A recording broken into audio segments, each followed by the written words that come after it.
nhớ rồng nữa nhớ rồng ít trồng không trồng dư trồng sai chúa lên chúa tụ không là chế tụ trọc ăn rồi thay vì giờ cho nên sau nữa không là phải lu tán là nó nọ phải rò lại mỗi ba giờ họ rò tàu này sẽ chờ lại tôi mù dân dù là chỉ tàu lấy dầu của tuần hoặc là một thay thì nó sẽ đặt sau nữa thế nó sẽ đặt sau đã chẳng nó cháy là nó chỉ đúc đúc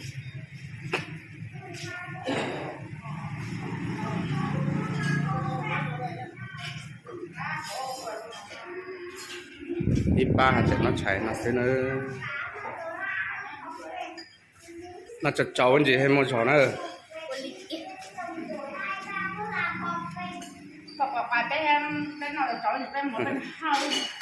thì sao chạy cho nó cháy là nó ta thêm một nó nữa nên thế này tôi muốn này bút xá đi cha này bút cháy thế chính cháy thật thật giàu nè cái gì chính cháy gì ạ chính cháy này mà bây giờ nó chạy cho thì sao mày trên thì nó chỉ không cháy sẽ đợi vấn đề một sẽ đợi xí rồi nữa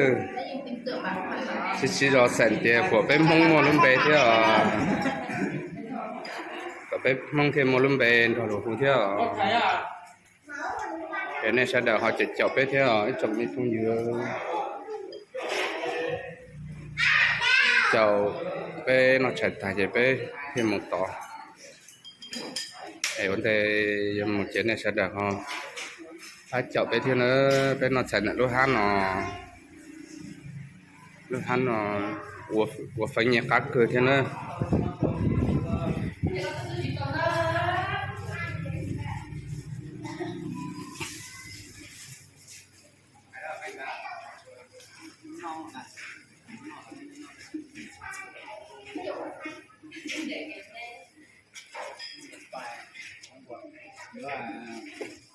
no thôi gì đây ba chữ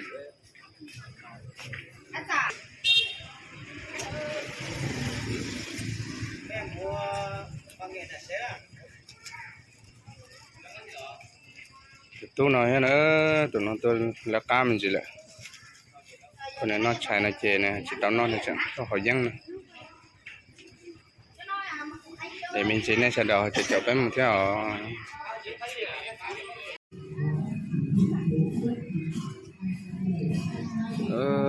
giờ nó chỉ biết tuột giò lại nữa tuột giò lại chờ lại đua lại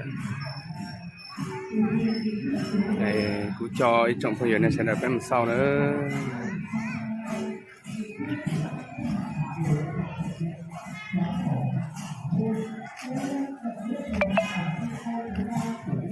sau sẽ là ở dòng bậc chả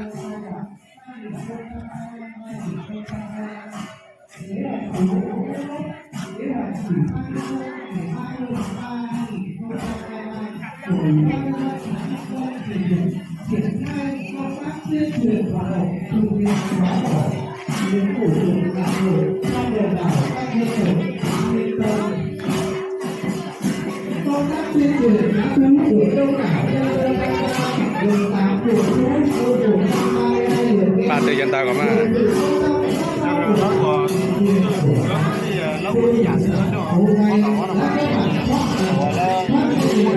phải là từ từ nữa trong chế hài nên sẽ là chuyện họ chỉ có thay thế nữa chế hài luôn nữa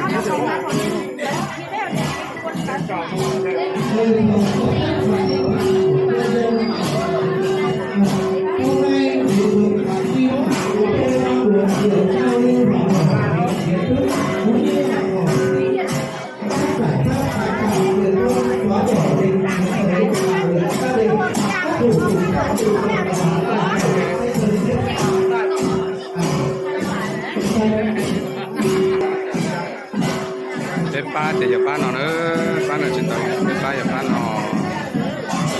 đi trong mong thế nữa ba chỉ ta sẽ chỉ trò là lựa đôi giò qua lại chỉ ta chọc bé nữa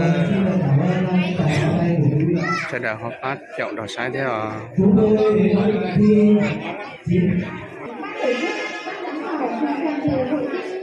nóng là chỉ giờ đi nóng là lòi chạy kia mình sẽ chập lại nó sẽ là tôi bây lúc sẽ là chỉ mua cậu plau lúc giò để nó cậu plau lúc giò tí của tôi chỉ tôi suốt ta sẽ để của tôi xí sạch chơi lên từ thì con chờ mong rồng nữa.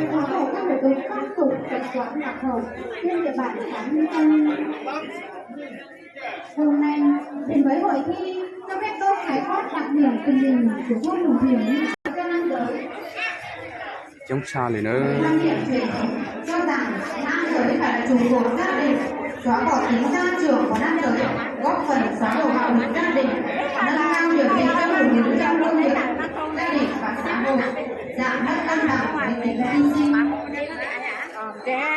Kỷ cương của đại biểu bạo lực gia đình đã ngày xưa chỉ từ mùa nữa toàn cầu để lại nhiều hậu quả nghiêm trọng cho con người, nhất là đối với phụ nữ trẻ em, làm hạn chế sự tham gia công việc của xã hội, đời sống sinh hoạt trong cộng đồng vân.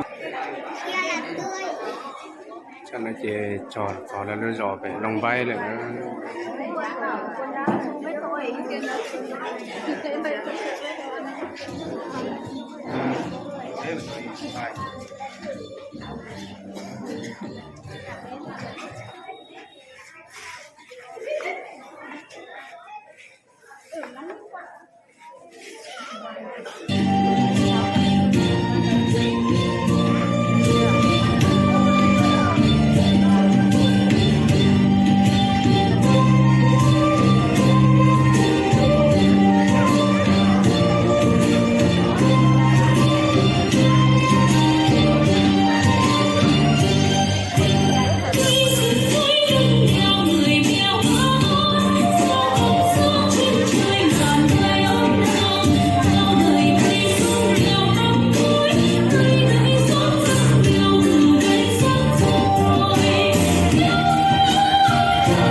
khảo cùng toàn thể hội thi lời chúc sức khỏe và lời chào trân trọng nhất.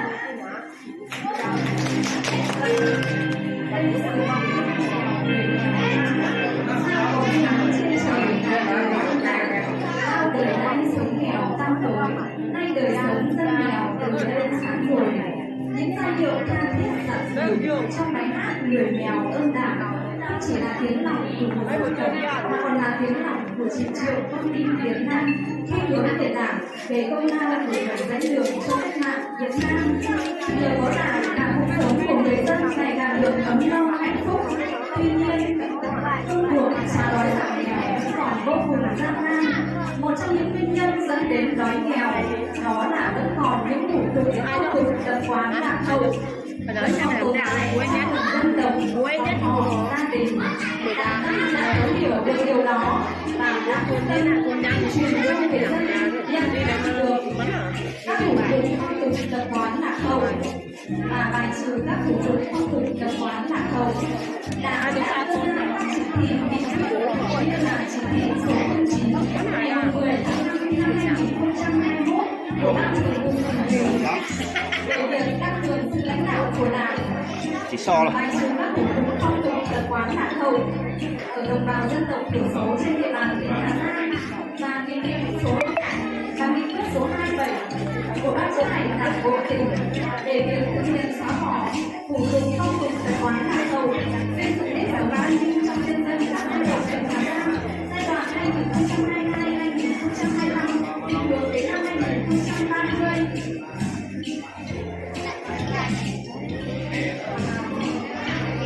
Đảng và chính quyền xã Trung Tân đã thường xuyên tuyên truyền các chỉ thị nghị quyết đến với đồng bào trong toàn xã và ủy ban nhân dân xã Trung Tân và hội liên hiệp phụ nữ xã Trung Tân đã lập kế hoạch để giải pháp sáng tạo hiệu quả trong truyền thông, xóa bỏ các bạo lực gia đình, các hủ tục phong tục tập quán lạc hậu, xây dựng nếp sống văn minh trong nhân dân trên địa bàn xã Trung Tân và thực hiện theo kế hoạch đó. Các đồng bào chúng tôi đã nghiêm túc thực hiện theo kế hoạch đó. Kính thưa ban tổ chức, ban giám khảo cùng toàn thể hội thi, thôn lục bài của chúng tôi là cách trung tâm xã khoảng 3 km, địa hình đồi núi, đường xá đi lại khó khăn, dân cư thưa thớt, sống rải rác ở các tuyến đường không có điện lưới quốc gia. Người dân tự góp phần tuyên truyền các người dân nhận thức các hủ tục phong tục tập quán lạc hậu và cần phải bài trừ. Hôm nay chúng tôi đã có mặt ở đây để tham dự hội thi, tìm hiểu giải pháp sáng tạo hiệu quả trong truyền thông, xóa bỏ định kiến giới, bạo lực gia đình, các hủ tục phong tục tập quán lạc hậu, xây dựng nếp sống văn minh trên địa bàn xã Minh Tân năm 2023. Để tham dự hội thi hôm nay, đội thi của chúng tôi gồm có 5 thành viên. Thành viên thứ nhất là ông Sùng Chính Xuân, trưởng thôn Lùng Bài, đoàn viên thôn Lùng Bài. Thành viên thứ tư Sùng Đắc Hòa, thôn đội trưởng thôn Lùng Bài.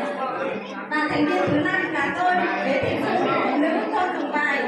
Đội thi của chúng tôi hôm nay đến đây với mong muốn được giao lưu học hỏi và cùng các đội bạn tuyên truyền xóa bỏ hủ tục phong tục tập quán lạc hậu, xây dựng nếp sống văn minh trên địa bàn xã Minh Tân. Rất mong nhận được sự cổ vũ nhiệt tình của quý vị khán giả. Một lần nữa tôi xin được kính chúc ban tổ chức, ban giám khảo cùng toàn thể hội thi sức khỏe, hạnh phúc, chúc hội thi thành công rực rỡ.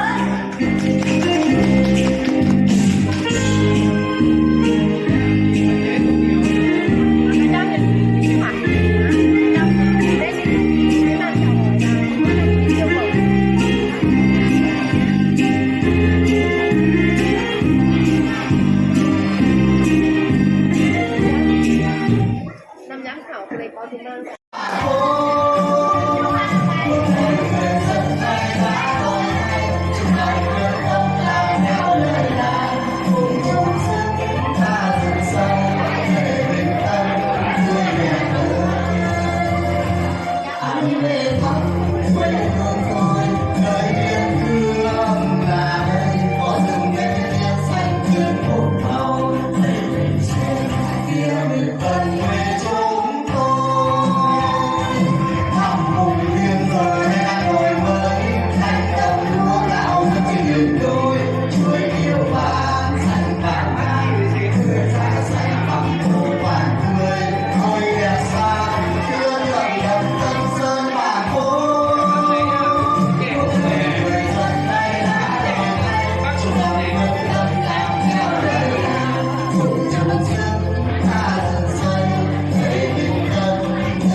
đời sống tinh thần của người dân ngày một nâng cao, tỷ lệ hộ nghèo giảm đáng kể. Kính thưa các quý vị đại biểu, thưa ban giám khảo, thưa toàn thể hội thi, đến với hội thi hôm nay, đội Thôn Bắc Xung chúng tôi gồm 8 thành viên: Mạnh Hùng, Hương Giang, Ngọc Khánh, Kim Diễm, Thúy Lan,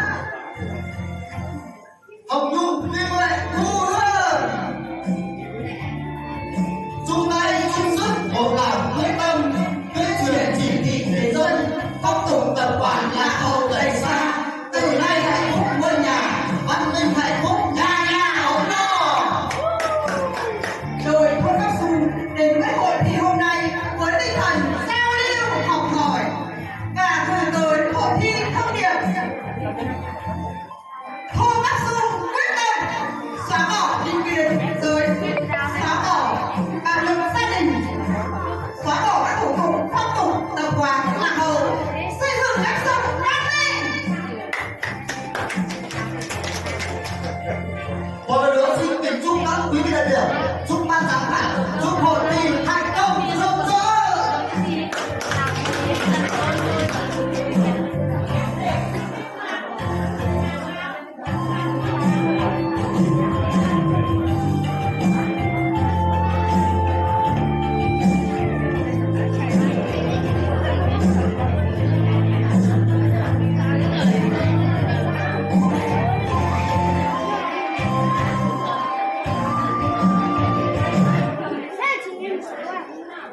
Địa bàn xã Minh Tân năm 2023 đấy không ạ?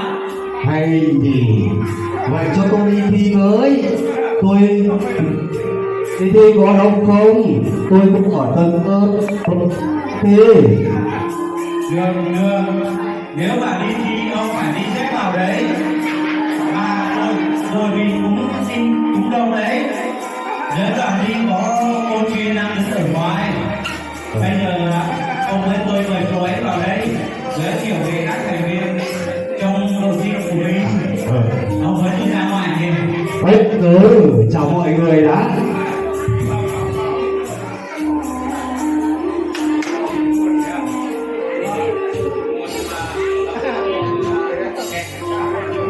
Kính thưa ban tổ chức, ban giám khảo cùng toàn thể hội thi, thay mặt cho đội thi đến từ chi hội thôn Tân Sơn, xã Minh Tân, huyện Vị Xuyên, tỉnh Hà Giang, cho phép tôi gửi tới ban tổ chức, ban giám khảo, quý vị đại biểu cùng toàn thể hội thi lời chúc sức khỏe và lời chào trân trọng nhất.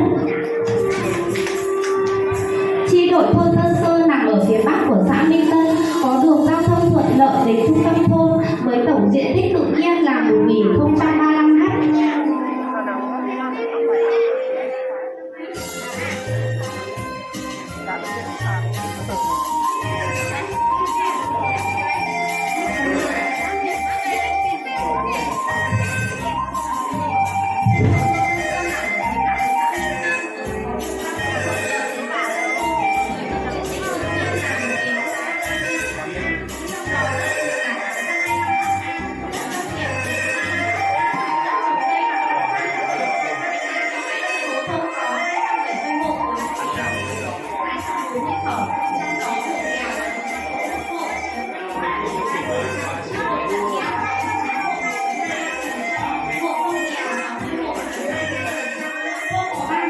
Anh em sinh sống chủ yếu là Mông, Tày và Dao.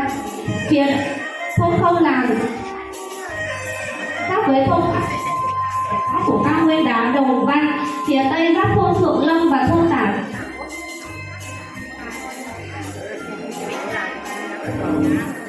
Thưa ban tổ chức, ban giám khảo cùng chả nó chè cho cái lúa gió lại là nó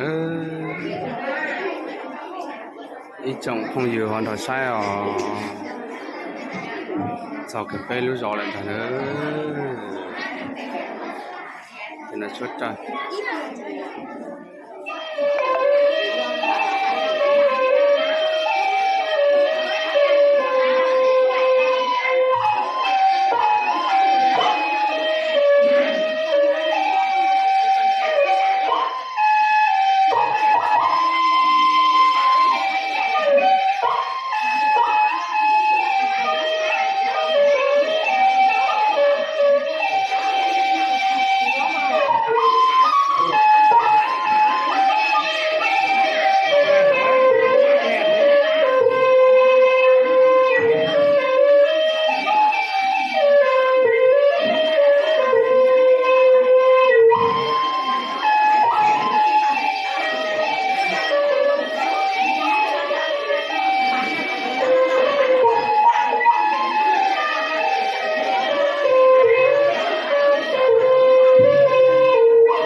lời chào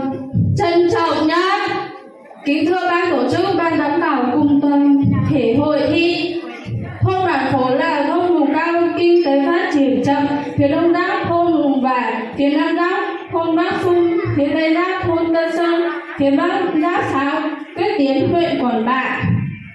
Với tổng diện tích tự nhiên là 549,28 ha, tổng số hộ 115 hộ, 565 khẩu. Có một dân tộc Mông sinh sống chiếm 100%. Tổ truyền thông thôn Bản Phố đã tích cực tuyên truyền về chỉ thị số 09 và nghị quyết số 27 của Ban chấp hành Đảng tỉnh Hà Giang về xóa bỏ thủ tục phong tục tập quán lạc hậu, xây dựng nét văn minh toàn tới thể cán bộ, hội viên, phụ nữ và nhân dân, vận động nhân dân ký cam kết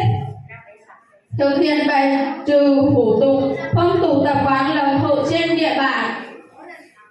Trong những năm qua, được sự quan tâm rất cao của Đảng, chính quyền địa phương thôn Bản Phố, chúng tôi cũng thực hiện nhiều hình thức tuyên truyền về công tác bình đẳng giới. Thế nhưng cuộc sống ngày càng văn minh, hiện đại, song tư tưởng trọng nam khinh nữ vẫn còn ăn sâu trong suy nghĩ và đời sống của không ít gia đình. Điều này không chỉ gây áp lực với người phụ nữ, ảnh hưởng tới chất lượng cuộc sống hôn nhân, mà còn góp phần gia tăng tình trạng mất công bằng giới và xảy ra tình trạng bạo lực gia đình. Vì vậy, đến với hội thi hôm nay, chúng tôi muốn học hỏi về hình thức cũng như kiến thức cũng như hình thức.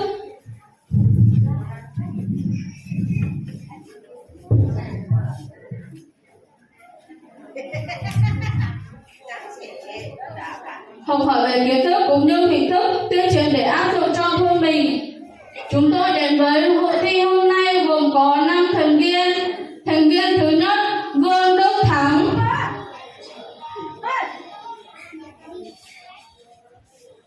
Thành viên thứ hai, Vàng Thị Mai.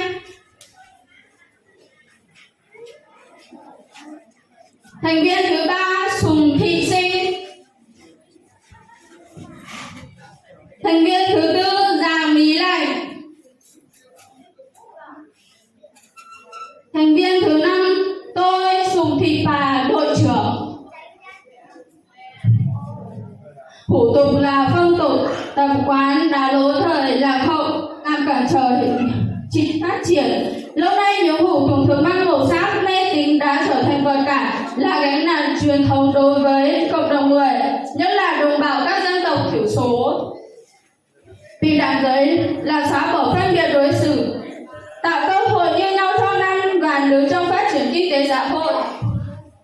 và phát triển nguồn nhân lực, tiến tới bình đẳng giới thực chất giữa nam nữ và thiết lập,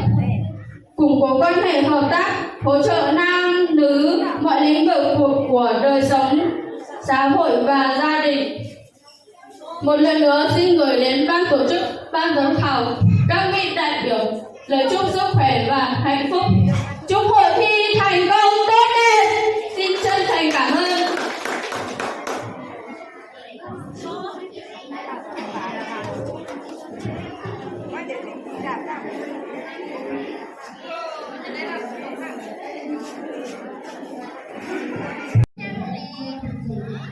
Chẳng nói chế cái lúc rõ thế của tiết ta là nó tiết ta chế của chị thay là cũng lo mình chế là nó mà giờ cái lúc ta là kia thì để do mình đã kia chế của chị thay đi trong xe sau đời trong không trong dư thì chỉ trong xe là này họ ba sai thiệt nữa. Chẳng là chỉ cái nó rõ thứ một tiết ta là chỉ lòng chế là cái lòng chế là cái mà xin chỉ đùa lượt đây video ở chẳng tàu nữa.